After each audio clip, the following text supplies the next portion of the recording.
आपको बार बार जो है एक उपनाम दिया जाता है और इसके साथ मतलब चैलेंज दिया जाता है कि आपका जो गृह जिला है, मुख्यमंत्री नीतीश कुमार जी का भी वही गृह जिला है, आप वहां से चुनाव लड़ते हैं। इसको आप किस रूप से देखिए, जो चैलेंज देने वाले हैं वो अपनी हैसियत जानते हैं। जदयू में आप रहने के बाद जो है वहां पर आप पर विश्वासघात का आरोप लगता है। विश्वासघात मेरे न डिक्शनरी में है न मेरे जीव में। ये लोग जन्म से विश्वासघाती हैं। ये क्या बात करें, जरा समझिए कि और कह रहे हैं कि बीजेपी के साथ मिलकर करके, तो बीजेपी के साथ मलाई अभी कौन खा रहा है? आरसीपी सिंह। बिहार की स्थिति क्या है? बिहार की स्थिति बहुत ही दर्दनाक है।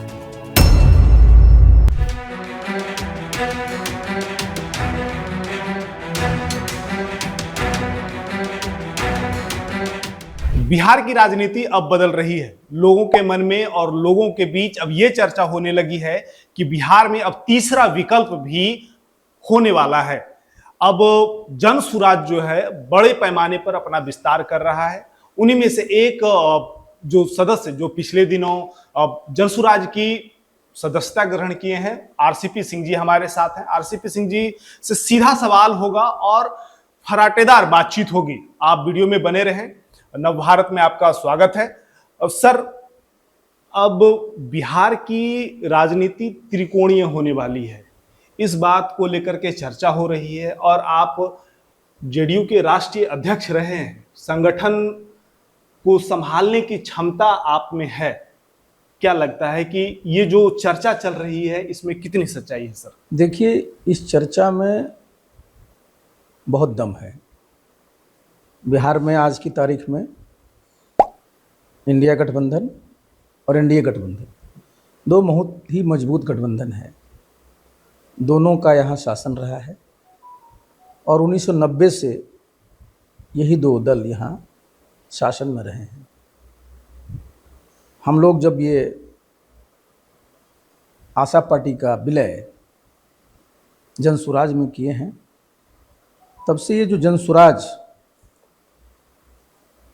एक ऐसा दल बना है जिसको लोग अब बिहार के कोने कोने में जानेंगे भी और जानते भी हैं। प्रशांत जी का भी एक अनुभव रहा है, राजनीति का भी, चुनाव लड़वाने का भी। मेरा भी प्रशासनिक अनुभव भी रहा है, दल चलाने का भी रहा है, चुनाव लड़ाने का भी रहा है। तो हम लोग बिहार को बहुत अच्छे ढंग से जानते हैं, बिहार के सभी दलों को अच्छे ढंग से जानते हैं, बिहार के सभी नेताओं को अच्छे ढंग से जानते हैं। और सबसे बड़ी बात है कि बिहार की जितनी 243 विधानसभाएं हैं उन सबसे भी हम लोग परिचित हैं कि किस प्रकार का किस विधानसभा में क्या क्या समीकरण है, क्या कौन से वहाँ उम्मीदवार पहले रहे हैं, आज भी हो सकते हैं। तो ये हम लोग का एडवांटेज है। तो निश्चित रूप से जब 2025 का चुनाव जब होगा अगले 5 महीने के बाद, तो हम लोग इस स्थिति में होंगे कि पूरी ताकत के साथ हम लोग भी जो ये दो गठबंधन है उसको चुनौती दे सकें। सर, एक बात यहाँ ये होती है कि संगठन के तौर पर जो विस्तार जन सुराज ने किया है और अब आपका समर्थन मिलेगा, क्योंकि प्रशांत किशोर जी का साफ साफ कहना है कि आरसीपी जी लीड रोल निभाएंगे।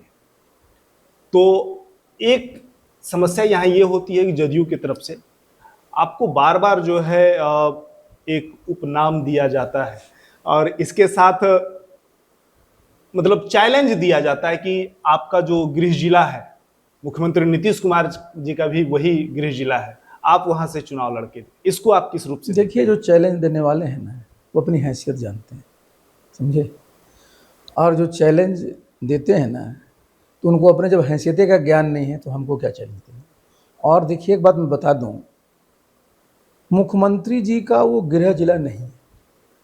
जो उनके प्रवक्ता है ना, विद्वान महाजानकार, उनको बता दीजिएगा कि अपना मुख्यमंत्री जी का कुंडली देख लें। उनकी पैदाइश कल्याण बिघा में नहीं हुई, उनकी पैदाइश हुई है हकीकतपुर बख्तियारपुर में। नीतीश बाबू की पढ़ाई कल्याण बिघा में नहीं हुई है, नीतीश बाबू की पढ़ाई हुई है बख्तियारपुर में। उसके बाद नीतीश बाबू पढ़ाई की है पटना में। नीतीश बाबू जो वोटर हैं वो कभी नालंदा जिला के न रहे हैं न आज हैं। नीतीश बाबू पहले वोटर थे बख्तियारपुर में जब वो एमपी हुआ करते थे। आज नीतीश बाबू वोटर हैं अब दीघा में, समझे ना। ये एक बात जरूर है कि नीतीश बाबू का वहाँ पैतृक निवास है कल्याण बिहार, समझे ना।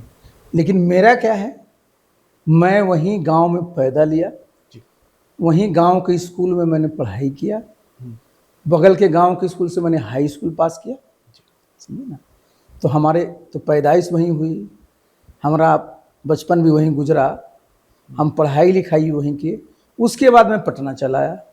पटना में साइंस कॉलेज में पढ़ा, पटना कॉलेज में पढ़ा, फिर मैं जेएनयू में पढ़ा दिल्ली में। उसके बाद आप जानते हैं 82 में सिविल सर्विस में आ गया। फिर मेरा बिहार से नाता जो है जा कर के जुड़ा 2005 में, जब मैं नीतीश बाबू के साथ प्रिंसिपल सेक्रेटरी के रूप में आया। इस बीच में मैं जरूर सिविल सेवा में था, लेकिन मेरे गांव से मेरा कोई लिंक नहीं टूटा हुआ था। मैं छठ, दिवाली, होली में मैं हमेशा अपने गांव आता था। 10 दिन 15 दिन में रहता था। तो ये मैं नालंदा का। दूसरी बात, जब मैं नीतीश बाबू के साथ था 1998 से, नीतीश बाबू बाढ़ से उसमें सांसद थे, जॉर्ज फर्नांडिस साहब हमारे नालंदा से थे। तो मिनिस्टर के रूप में मैं उनके साथ जब काम करता था तो नालंदा के लोगों से, बाढ़ के लोगों से मेरा ताल्लुकात संबंध उस समय से ही है। तो जितने पुराने लोग थे, जितने मध्यम के लोग थे और जो नए लोग हैं, उन सबको जानते हैं। तो जो लोग ये बोलते हैं ना, नालंदा जिला जरूर उनका भी क्षेत्र पड़ता है, लेकिन नालंदा को हमसे ज़्यादा क्या जाने। और नालंदा जिला का जो देखिए मैं बता दूं, हम लोग कोई चुनौती वाले थोड़े होते हैं।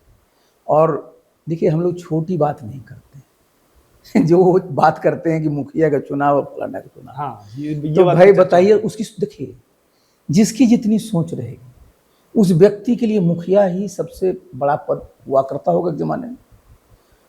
उनको आप लोग बता दीजिएगा कि मैं देश का मुखिया, भारत के प्रधानमंत्री होते हैं जी, उनके साथ में कैबिनेट मिनिस्टर था जी। उनके जो नेता हैं नीतीश बाबू, उनके साथ में उनकी पार्टी का राष्ट्रीय अध्यक्ष था। तो मुझे मुखिया का चुनाव लड़ना है मैं जिस माध्यम से मैं राजनीति में आया, जरा समझिए, मैं तो सिविल सर्वेंट था। हाँ सर, मैंने बताया ना कि बता दें, वो अगर जो हमको बार बार बोलते हैं उनकी कोई पृष्ठभूमि रही हो, मैं तो गांव से पढ़ करके सीधे मैं सिविल सर्विस कंप्लीट किया था। हम लोग कोई कोचिंग किए थे क्या, लेकिन उसमें का जो शिक्षा का स्तर था जी, तो हमारी पहचान जो हुई एक सिविल सर्वेंट के रूप में। उत्तर प्रदेश में काम किया, भारत सरकार में काम किया, उत्तर प्रदेश के कई मुख्यमंत्रियों के साथ काम किया, प्रधानमंत्री के क्षेत्र में काम किया, उससे मेरी पहचान बनी। फिर मैं नीतीश बाबू के साथ 98 से काम किया। अब आज हमसे कहते हैं कि मुखिया का चुनाव, तो देखिए आप, मैं बता दूं उनकी गलती नहीं, गलती मेरी है, क्योंकि मैं उस पार्टी का राष्ट्रीय अध्यक्ष था जी, तो मैंने इनको इस प्रकार का प्रशिक्षण नहीं दिया, नहीं तो इस प्रकार का संवाद नहीं करते। संस्कार देखिए, सार्वजनिक जीवन में अगर आप हैं तो संस्कार अच्छा होना चाहिए। आप बहुत तीखी बात कर सकते हैं, लेकिन शब्दों का चयन ठीक से करना चाहिए। आपसे जो सीनियर है, आपसे जो वरीय है, कुछ नहीं तो कम से कम उम्र का ख्याल रखिए, पद का ख्याल रखिए। जितनी तीखी बात कहनी हो, शब्दों का चयन जरा अच्छा करें। जदयू में आप रहे, क्योंकि बार बार ये सवाल उठते रहेंगे सर। जदयू में आप रहने के बाद जो है वहाँ पर आप पर विश्वासघात का आरोप लगता है, और कहा जाता है कि आपने 2020 का जब विधानसभा का चुनाव हो रहा था, उस दौरान आपने जदयू को 43 सीटों पर लगभग ला करके छोड़ दिया, और उसके बाद आप बीजेपी की तरफ मुखर हो गए और अपनी पार्टी बना लिए, अब प्रशांत जी के साथ हैं। देखिए ये लोग बता रहे हैं ना, क्योंकि खुद देखिए क्या समीकरण, देखिए बताते हैं, जो जिसका जो स्वभाव होता है वही उसी को बस करता है। विश्वासघात मेरे न डिक्शनरी में है न मेरे जीन में है, समझे। ये लोग जन्म से विश्वासघाती है। ये क्या बात करेगा। 2020 में 2020 में कौन चुनाव का जिम्मा लिए हुए था? राष्ट्रीय अध्यक्ष कौन था? नीतीश बाबू थे। प्रदेश अध्यक्ष कौन थे? वशिष्ठ बाबू थे। अब विश्वासघात कर रहे थे आरसीपी से। आप जरा समझिए, देखिए जरा समझिए कि और कह रहे हैं कि बीजेपी के साथ मिलकर करके, तो बीजेपी के साथ मलाई अभी कौन खा रहे हैं? आरसीपी सिंह। बीजेपी के साथ नतमस्तक हुए आप ही ना सरकार चला रहे हैं। हम तो बीजेपी के, आपके मुख्यमंत्री के कहने पर हम वहां मंत्री बने। साल भर आप लोग आरसीपी सिंह को, ये लोग बर्दाश्त नहीं कर पाए इस तरह के लोग, और क्या क्या बोलते रहा कि अपने से मुख्यमंत्री, प्रधान अपने से मंत्री बन गए। जाके बनना जैसे मंत्री, अभी उनके मंत्री बने हैं तो अपने से बने हैं क्या? अरे जानते हैं पार्टी में एक सिस्टम होता है। तो देखिए दिक्कत क्या होती है ना, कि जिनकी छोटी सोच होती है, जिनका सोचने का दायरा बहुत संकुचित होता है, उससे बड़ी बात की उम्मीद करिएगा क्या? चलिए ये सब बात हो गई, अब बिहार पर आते हैं सर। बिहार में जो विकास की रफ्तार है, लगातार मुख्यमंत्री जी और एनडीए के सभी घटक दल ये कहते हैं कि बिहार में लगातार विकास हो रहा है और सभी को साथ लेकर के चल रहे हैं मुख्यमंत्री जी। और आप राष्ट्रीय अध्यक्ष रहते हुए मतलब ऐसा क्या आपने देखा? एक तो वो प्रकरण था कि 2020 के दौरान वो समीकरण बना, फिर आप मंत्री बने, मंत्री के बाद, मंत्री पद के बाद फिर वो समीकरण जो बना उससे आपको हटना पड़ा। बिहार में अभी बिहार की स्थिति क्या है इस पर? बिहार की स्थिति बहुत ही दर्दनाक है। ये लोग सत्ता के नशे में। नीतीश बाबू को जरा क्या पहचान थी, वो हमेशा 3 C की बात करते थे, समझे ना? Zero tolerance. किस चीज़ पर साहब? क्राइम पर। आज आप निकाल लीजिए अखबार, चले जाइए फील्ड में, एक शहर का नाम बता दीजिए किस प्रकार से क्राइम का ग्राफ बढ़ा है। लूट सोने की कितने करोड़ों की हो रही है। 2005 से 2010 तक जो सरकार का पहला वो था, जिसमें उनका प्रिंसिपल सेक्रेटरी था, उठा के देख लीजिए। अपराधी लोग कानून से डरते थे। किसी की हिम्मत होती थी कि राइफल बंदूक निकाल करके चले। गोली चलाना तो छोड़ दीजिए, जो स्पीडी ट्रायल का मीडियम से लाखों लोगों को सजा कराई गई थी, कानून का राज स्थापित हुआ था। आज क्या हाल है? एक शहर सुरक्षित नहीं है। दूसरा क्या उन्होंने कहा था? करप्शन। आपने हाल ही में देखा होगा कि भाई जो रेड हुआ था ईडी का, भाई इनके इंजीनियर के यहाँ 1 नहीं 2 नहीं 11 करोड़ साहब। बताइए साहब, कौन विभाग है? किस विभाग का है? भवन निर्माण विभाग है। अब जरा सोचिए, मुख्यमंत्री जी की सोच को तो आप लोगों ने वहीं दफना दिया। आ जाइए कम्युनलिज्म की बात, अभी आप ही के जिले में आपने देखा तो भाई नीतीश बाबू की जो पहचान थी उसको एक एक करके इन लोगों ने दफना दिया है। मैं बार बार कहता हूं इधर कई महीनों से कि नीतीश बाबू का नियंत्रण अब न सरकार पर है न उनके शरीर पर है, और इसलिए दुर्गति है।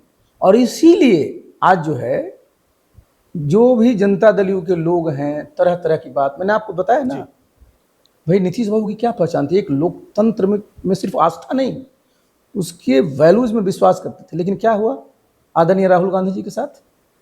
वो भाई नेता प्रतिपक्ष हैं, कल वो प्रधानमंत्री बन सकते हैं। भाई अपने लोकतंत्र में होता है ना भाई, हाँ, कभी कोई बन सकता है, कुछ हो सकता है। उनको आप दरभंगा में जो अंबेडकर छात्रावास है, वहाँ के छात्रों से संवाद करने से रोक रहे हैं। और किस तरह से आपका कलेक्टर वहाँ तू मैं कर रहा है लीडर पोजीशन के साथ। क्या मान सम्मान आप जनप्रतिनिधियों का रख रहे हैं। अभी आपने देखा ना, परसों ही प्रशांत जी जा रहे थे कल्याण विभाग, पहले भी कई बार जा चुके हैं, हम लोग कितने बार जा रहे हैं। आप उनको न सिर्फ रोक रहे हैं, बल्कि मौके पर जो पुलिस का पदाधिकारी है, एसडीएम है, किस तरह से बातचीत कर रहा है। ये अच्छा लगता है क्या?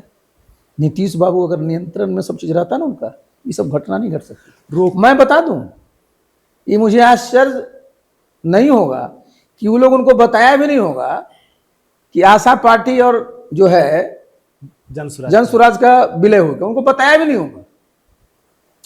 क्योंकि देखिए, हम सब लोग उनका क्यों सम्मान करते हैं? हम लोग उनके साथ काम किए, उनमें वो क्षमता थी, जिस प्रकार की बात करते थे। लेकिन अब साल भर में देखें, और उसका नाजायज फायदा जो उनके लोग हैं और वो लोग हैं जिनके बारे में पूरा बिहार जानता है कि कौन लोग हैं ये लोग। तो उसके बारे में देखिए हम लोग बहुत नहीं कहेंगे, लेकिन हाँ, क्योंकि बिहार में स्थिति बहुत खराब है और दो गठबंधन सामने है और हम लोग आए हैं और हम लोग मजबूती से इस चुनाव को लड़ेंगे। और हम लोग चाहते हैं कि भाई, चूंकि जो नीतीश बाबू का पूरा जो एक प्रभाव रहा है, नीतीश बाबू जो काम किए उसको कैसे आगे बढ़ेगा, इन लोगों का बस का है, जब इनके तो नेता ही नहीं है। तो हम लोग तो उन्हीं के साथ काम किए हैं, तो उनके विरासत को कौन लेके आगे जाएगा, हम ही लोग लेके जाएंगे ना। विरासत को तो आप जदयू में रह करके भी साथ लेकर के जा तो ये सकते तो थे। इनको पसंद नहीं था ना इन लोगों को। वो तो देखिए मैंने पार्टी क्यों बनाया है, जब मुझे लग गया कि नीतीश बाबू का वो नियंत्रण नहीं है जी, धीरे धीरे शरीर का उनका जो है, तो हम जब ये दल बनाए, हमारे साथ ज्यादातर लोग तो जेडीयू के आज भी है, एकदम। तो धीरे धीरे वो कहाँ जाएगा। देखिए ना, जब हम लोग का मर्जर हुआ है, पूरा का पूरा जेडीयू के जो हमारे वर्कर उनमें जोश है, हमको फोन करता है कि सर हम लोग सब अब आ रहे हैं। तो हम लोग देखिए बिहार में आप इस बात को समझिए, बहुत बड़ा सेक्शन है ना बीजेपी को वोट करना चाहता है ना आरजेडी को वोट करना चाहता है। वो नीतीश बाबू को वोट कर रहा था, अब उसको लग रहा था कि हम लोग कहाँ जाए, देख लिया कि भाई तो दोनों नीतीश बाबू के साथ काम किया, अभी बन ही गए, आएगा लोग। अच्छा, जब आप दोनों जब जदयू में थे तो कई बार मनमुटाव भी हुआ, आपको सामने ला करके प्रशांत जी को टारगेट अरे किया देखिए गया, ये आपको सब मैं बता चर्चा दूं, चली। सुनिए, चाहे प्रशांत जी हैं चाहे मैं हूं, हाँ, हम लोग काम करने वाले हैं, समझे ना। नहीं, ये लोग उसी में नहीं- आप ही का नहीं, आरोप नहीं, था नहीं। सर। एक सवाल सर। अरे नहीं, मैं बता रहा हूं, जो देखिए मैं बता रहा हूं, आपको जरा समझा करिए। जो लोग काम नहीं करते हैं कौन काम करते हैं, उनका पटना में बैठ करके कि फलाना ये बोल रहे हैं तो उनको वो बोल रहे हैं, उनको ये बोल रहे हैं, और किसी एक देखिए चीज को लेकर करके इनका काम ही रहता है लोगों में मिसअंडरस्टैंडिंग बढ़ाना। काम करेंगे लोग, अच्छा आप बता दीजिए, हम उन पर कुछ बोलते नहीं, लेकिन जनता दल का कौन नेता है पटना में, हम चुनौती देकर कहते हैं, जो अपने कार्यकर्ताओं से मिल रहा हो, बोलने को लंबा भाषण करेंगे, आपके पास समय है कार्यकर्ता से मिलने का। हम लोग जब भी यहाँ भी देखिएगा आएंगे, हम लोग सभी कार्यकर्ता से मिलते हैं, सम्मान के साथ मिलते हैं, समझे ना। और देखिए राजनीति में एक बात बता दीजिए, घर में आप रहते हैं, दो भाई साथ में हैं, कभी किसी बिंदु पर होता है जी, लेकिन एक जो अंडरस्टैंडिंग होती है, देखिए सबसे बड़ी चीज होती है राजनीति में और पब्लिक लाइफ में, एक मैच्योरिटी। आप में मैच्योरिटी रहेगी। देखिए एक बात बता देते हैं कि जब मैच्योरिटी रहती है तो कोई दिक्कत किसी चीज की नहीं होती, और हम लोग इतने मैच्योर हैं, इसलिए जो वो सोचते हैं ना तो रहें खुशफहमी में। एक चर्चा ये भी है, बिहार के मुख्यमंत्री के तौर पर अभी नीतीश कुमार हैं, एनडीए लगातार उनको प्रोजेक्ट कर रहा है, लेकिन भविष्य क्या होगा इसकी कोई रूपरेखा तय नहीं है। इंडी गठबंधन में मुख्यमंत्री को लेकर के लगातार तेजस्वी प्रसाद यादव की चर्चा हो रही है, लेकिन कांग्रेस कह रही है कि मुख्यमंत्री चुनाव के बाद तय किए जाएंगे। जन स्वराज पार्टी में मुख्यमंत्री के तौर पर कौन उभर करके सामने आ सकता है? देखिए आप जरा समझिए, ये तो बड़ी अच्छी बात है कि अभी हम लोग शुरू भी नहीं हुए हैं और हम लोग मुख्यमंत्री की रेस में आ रहे हैं। देखिए हम लोग के पटल पर अभी वो नहीं है, मैंने बताया आपको, क्योंकि हम लोग नए हैं एकदम। हमारे कहाँ है सर, आप राष्ट्रीय अध्यक्ष रह अरे चुके हैं, आप उस- नहीं, दल के रूप में, हाँ, दल के रूप में, दल की बात नहीं बोलो, बाकी तो 43 साल का मेरा अनुभव है हाँ जी। सर। लेकिन दल के रूप में हम एकदम नए हैं। हम लोग अपने दल के साथ चुनाव बिहार में नहीं लड़े हैं। हम बताए ना, हम लोग मजदूरी करके दूसरे को लड़ाए हैं, लेकिन अब आज हम जब लड़ने जा रहे हैं तो हम पूरे ताकत के साथ जाएंगे। और एक बात मैं बता दूं कि ये जो सिनेरियो भी बिहार में बन रहा है, तो निश्चित रूप से हम लोगों का परफॉर्मेंस अच्छा रहेगा। और एक बात मैं बता दूं, आपने देख रहा हो, आप देखे होंगे कि ठीक है, दोनों दल, हमारे दल में भी और जब हम लोग सब विलय किए हैं तो यहाँ अच्छे लोगों की कमी नहीं है। और जहाँ तक भाई आगे की बात होती है, तो जहाँ अच्छे लोग होते हैं ना, तो निर्णय लेने में कोई दिक्कत नहीं होती है। और हमारा सबसे पहला भी लक्ष्य क्या है कि भाई हम लोग इस चुनाव में अपना इतना अच्छा प्रदर्शन करें। देखिए हमारी राजनीति कोई एक दिन की नहीं है ना, जब कोई पार्टी अब बनाते हैं तो 20 साल 25 साल 30 साल के लिए बनाते हैं। और आपको मैं बता दूं, जब मैं जनता दल यू में था तो हम लोग का झारखंड में भी मजबूत पार्टी थी, उत्तर प्रदेश में भी हमारी पार्टी थी, हमारा समझिए कि दिल्ली में भी थी, नॉर्थ ईस्ट में भी थी, कर्नाटक में भी थी। तो आप क्या समझ रहे हैं कि अभी चूंकि बिहार में चुनाव है तो हम लोग बिहार में भी ध्यान देंगे, इसके बाद हम लोग यहाँ से यूपी दिल्ली सब जगह करेंगे। और 2029 जरा समझिए, डिलिमिटेशन के बाद लोकसभा की सीटों की संख्या बढ़ेगी, तो हम लोग तो इन प्रदेशों में मजबूती से लोकसभा का चुनाव भी लड़ेंगे। तो हम लोग की कोई जो समझिए, माने समझिए वो जो हम लोग का विजन है ना, वो सिर्फ 2025 तक का नहीं है। क्योंकि जब आप कोई दल का निर्माण करते हैं ना, अब नीतीश बाबू दल बनाया 94 में, आज हो गया ना भाई, आज 31 साल हो गया जी। तो हम लोग भी दल बनाए हैं। तो भाई ये सोच करके कि भाई आगे जो 25-30 साल का विजन हो, उसके हिसाब से नीचे कार्यकर्ता को बनाया जाए, उस हिसाब से अपने पार्टी को मजबूत किया जाए। और जब भी आप अच्छा परफॉर्म करिएगा तो फिर अपने जो कार्यकर्ता है उनका मनोबल बढ़ेगा। आप जन स्वराज जो है अपने संगठन का विस्तार कर रहा है, सीमांचल में एक ऐसा कील जो है उन्होंने प्रशांत किशोर ने गाड़ दिया। ऐसे तो वो कील पूर्णिया के जो प्रसिद्ध और एक सम्मानित उदय बाबू को लेकर के जो चर्चा हो रही है सर, सीमांचल हो गया, आप लोग मगध से जो है ताल्लुकात रखते हैं, तो दोनों क्षेत्र जो है आप लोग कवर कर लिए हैं। इसमें सीमांचल और मगध और पूरा बिहार मिला करके आप लोग 243 सीट पर चुनाव लड़ेंगे, ये तो तय है। आप लोग बार बार कहते हैं 243 में से कितना आप दावा कर सकते हैं कि इतना सीट हमको आ जाएगा? देखिए मैं बता दूं आपको, मैं तो चूंकि अपने आशा पार्टी के लिए काम कर रहा था, प्रशांत जी अपना जनसुराज के लिए काम कर रहे थे, मेरे साथ जितने साथी काम कर रहे थे, तो मैं बता दूं आपको कि आप नालंदा जिला हो, आपका बगल में नवादा जिला हो, शेखपुरा जिला हो, लखीसराय जिला हो, मुंगेर जिला हो, बांका जिला हो, भागलपुर जिला हो, पूर्णिया जिला हो, कटिहार जिला हो, अररिया जिला हो, हमारा इस समस्तीपुर जिला हो, मधुबनी जिला हो, दरभंगा जिला हो, सुपौल, मधेपुरा, सहरसा, ये जितना जिला है इसमें जो एक सामाजिक संरचना अगर आप देखिएगा, और हम लोग जहाँ जहाँ ये गए हैं तो हम लोगों की बड़ी अच्छी ताकत वहाँ पर है। और प्रशांत जी जो पूरा काम किए हैं, पूरा जो आपका चंपारण का क्षेत्र का इतना का साहब भितरहवा से स्टार्ट सब चीज़ का है, तो ये ताकत हम लोगों की है, समझे ना। और इस ताकत को हम लोग मजबूत कर रहे हैं, और इसी ताकत के बदौलत हमारे कार्यकर्ता का भी मनोबल ऊंचा है, उनमें आत्मविश्वास है, और इस ताकत का एक अच्छा जो मैं समझता हूं कि परिणाम 2025 में आएगा। क्योंकि हम लोग तो नए हैं, अगर हम कुछ भी कहेंगे तो लोग बोलेंगे कि तो सीख ही बघार रहे हैं, लेकिन हम अपनी ताकत को देखते हैं, समझते हैं, और हम लोग इस प्रयास में हैं कि कैसे हमारे ताकत में अब तो हम लोग 2 मिल गए हैं, तो कैसे इसको और बढ़ाया जाए, जिससे कि आगे की जो चुनौती है वो हम लोग चुनौती के रूप में नहीं बल्कि अवसर के रूप में लेकर करके बिहार में हम लोगों की जो सोच है कि और प्रदेशों की तरह बिहार में भी रोजगार के अवसर पैदा हों, बिहार के लोगों को भी बाहर जा करके मजदूरी ना करना पड़े, हमारे बिहार के लोगों को बाहर लोग अपमान की नज़र से ना देखें, इसमें हम लोग कामयाब हों। सर एक सवाल ये भी उठता है, थोड़ा सा पॉलिटिक्स से हट के है लेकिन प्रभावित हुआ है पॉलिटिक्स से, जिस तरह से आरसीपी टैक्स की बात होती है, उसके बाद जब आप सत्ता में थे, जब आप मंत्री थे, उस समय तो स्थितियां ठीक थी, लेकिन जब आप सत्ता से बेदखल हुए और फिर जो स्थितियां बनी, चाहे वो आपकी जो बेटी हैं उनके साथ अभी मतलब उस तरह से एक्टिव नहीं है, तो क्या लगता है राजनीति हो रही है आपके व्यक्तिगत? हाँ, एक बात आपने कहा मेरे परिवार के बारे में, तो मैं तो इस बात का गर्व है कि मैं तो गांव से पढ़ा, लेकिन देखिए हम लोग, हमारे पिताजी शिक्षक रहे, हम लोगों की खेती भी है, लेकिन हमारे पिताजी ने शिक्षा पर ध्यान दिया।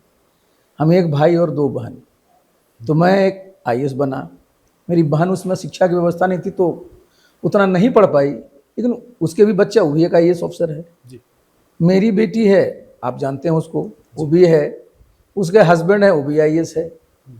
तो हम लोग देखिए, हम लोग किसी शिकायत नहीं रहती, लेकिन भाई अगर जो लोग हम लोगों को दूसरे नज़रिए से देखेंगे तो हम क्या करेंगे। भाई अगर कोई अपनी मेधा से किसी सेवा में है तो आज न कल तो जो सच्चाई है वो सामने आती है। और कभी भी देखिए, मेधा को आप दबा नहीं सकते। और हम लोग इस सब चीज़ को पब्लिक लाइफ में ये सब चलते रहता है, इससे हम लोग कभी भी जो कहते हैं ना, हम लोग का मनोबल नीचा नहीं होता। सर, एक अंतिम सवाल ये है, वही एक पिछला सवाल से ही संबंधित है। व्यक्तिगत रूप से ये आपसे आपका जो है मतलब ये कहा जाए कि आपकी जो मन में जो इच्छा है उसको मैं बता रहा हूँ, अब ये शायद कहाँ तक सही है। नालंदा एक स्तंभ है बिहार का और उसमें से आप आते हैं। बिहार के मुख्यमंत्री के तौर पर अगर पार्टी आपको पेश करती है, क्योंकि अभी तक आपको कोई दायित्व जो है, कोई रिस्पॉन्सिबिलिटी नहीं मिली है, तो उसको आप किस देखिए, आपको मैं सीधा बोलता हूँ, मैं तो जीवन भर दायित्व का निर्वहन किया, समझे ना। और आपने कहा मुख्यमंत्री, तो मैंने बता दिया आपको कि मैं उत्तर प्रदेश के 4 मुख्यमंत्रियों के साथ काम किया, बिहार में नीतीश बाबू के साथ काम किया, और केंद्र में मैं साल भर मंत्री रहा, राज्यसभा में मैं नेता अपने दल का रहा। और आप जानते हैं, अगर प्रोटोकॉल के हिसाब से जाइएगा तो केंद्र सरकार में जो मंत्री होता है ना, दिल्ली में अगर वो है तो प्रदेश के मुख्यमंत्री से उसका प्रोटोकॉल ऊपर होता है, और जब प्रदेश में होता है ना तो उसका मुख्यमंत्री के बराबर उसका प्रोटोकॉल होता है। तो जहाँ तक पद की बात है, जरा आप सोचिए कि भगवान ने तो मुझे इतना दिया, मैं गांव में पैदा लिया, गांव से पढ़ा, मैं IAS ऑफिसर बिना रिजर्वेशन के ज़माने में मैं बना, अच्छे अच्छे पदों पर रहा, इतने बड़े बड़े नेताओं के साथ रहा, राजनीति में मैं राज्यसभा में मैं रहा, नेता रहा, मंत्री रहा।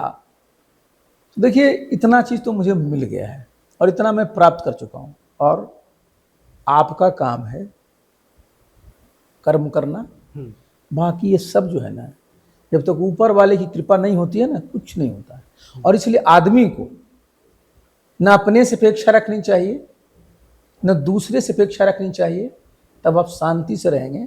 आप अपना कर्म करिए, और ये सारा जो है ना, जो आदमी समझता है कि सब वही करता है, नहीं। ये आप अगर आप देखिए, आज दुनिया में देख रहे हैं कि क्या स्थिति है। आज अगर आप देखिए तो क्या स्थिति है, किस प्रकार कोरोना का जब माहौल आया साहब, दुनिया कैसी असहाय हो गई थी। आप देख रहे हैं, कभी सोचा था लोग कि यूक्रेन इतना सा छोटा सा देश रसा से 3 साल से भिड़ रहा है, कोई सोचा था? देखिए, हम लोग मनुष्य, हम लोग को लगता है कि हम ही करते हैं। तो ये बहुत सारे जो निर्णय होते हैं ना, जब मैंने बताया ना कि हमारा पार्टी का जो विलय हुआ 15 दिन पहले, हम भी नहीं सोचे थे। 2 ही मीटिंग में वो नहीं बता रहे हैं। देखिए, इसलिए सब कुछ आपके नियंत्रण में मैं नहीं मानता हूं। मैंने आपको शुरू में कहा कि मैं एक थोड़ा आध्यात्मिक सोच का व्यक्ति हूं। आपका काम है अपना काम करना, और जहां भी रहिए अपने पद का निर्वहन पूरी ईमानदारी से उसमें कहीं देखिए, आज भी मुझे कभी इस बात का अफसोस नहीं होता है कि नीतीश बाबू के साथ रहते हुए मैंने कहीं भी अपने कर्तव्य में पीछे रहा। सर, बिहार के विकास में एक ये देखा जाता है कि बोला जाता है यहाँ कुछ नहीं है, और इस पर आप लगातार बोलते भी रहते हैं। बिहार में बालू और एक व्यक्ति का नाम लेकर के जो है हमेशा चर्चा में ये रहता है। तो क्या लगता है आपको कि देखिए, आपने आपको बहुत बहुत धन्यवाद, इस बात को आपने छेड़ दिया। देखिए, बिहार के लोगों का मनोबल तोड़ने के लिए इस प्रकार की साजिशें रची जाती हैं और प्रोपेगेंडा के रूप में पेश किया जाता है। मैं पूरी जिम्मेदारी के साथ इस बात को रखता हूं कि मैं जब साल भर केंद्र में इस्पात मंत्री था, तो मंत्रालय के अधीन नेशनल मिनरल डेवलपमेंट कॉरपोरेशन, बहुत नामी PSU उसके अंदर आता है, साथ ही साथ जियोलॉजिकल सर्वे ऑफ इंडिया, जो जितने हमारे ज़मीन के अंदर जितने हमारे माइंस मिनरल्स हैं उसकी खोज करता है। हमारे सामने जब प्रेजेंटेशन दिया गया था तो मेरी आंख खुल गई, और मैंने ये मुख्यमंत्री जी को बताया था कि बिहार में जो खनिज संपदा है वो किसी प्रदेश के पास नहीं है। सबसे ज़्यादा रेयर अर्थ, समझे ना, बिहार में। आज रेयर अर्थ में चाइना सबसे नंबर 1 पर 80% है। जितना आप देखिए टेक्नोलॉजी है, आईटी का क्षेत्र है, स्पेस का क्षेत्र है, डिफेंस का क्षेत्र है, एविएशन का क्षेत्र है, सब में उसका उपयोग होता है। अभी आप देखिए जब डील हो रहा है किससे, अमेरिका और यूक्रेन से, अमेरिका ने क्या प्रस्ताव रखा, जो डील रखा कि रेयर अर्थ हमको निकालने का तुम अनुमति दो। पिछली बार जब जेलेंस्की गए थे अमेरिका तो झगड़ा हो गया, नहीं झगड़ा हो गया था ट्रम्प के साथ। क्या था रेयर अर्थ? बिहार में लोग समझते नहीं कि क्या बोलता है आरसीपी सिंह, क्या अर्थ रेयर अर्थ होता है। केमिस्ट्री में पढ़े होंगे 17 धातुओं का एक ये पीरियोडिक टेबल में है, इस तरह का होता है।